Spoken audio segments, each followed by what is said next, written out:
Cosmetic surgery કેન્સરને prevent કરવા માટે પણ તમને મદદ કરી શકે છે.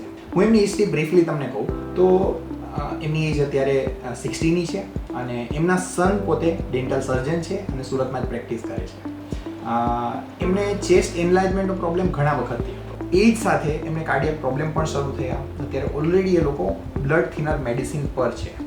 હવે જ્યારથી એમને ચેસ્ટનો પ્રોબ્લેમ શરૂ થયો ત્યારથી એ કેવી રીતે શરૂ થયો એના વિશે આપણે એમની પાસેથી સાંભળીએ. તો હું સર પાસે આવ્યો, પછી એમણે કીધું મને કે આ નાની સરખી ગાંઠ છે તો જરા આપણે સોનોગ્રાફી કરાવી લઈએ.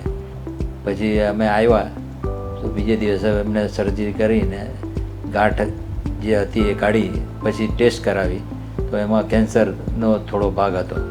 તો એ કેન્સરનો ભાગ જેટલો હતો એટલો ડિસ્ચાર્જ કરીને પછી એમણે સક્સેસફુલી મારું ઓપરેશન કરી નાખ્યું.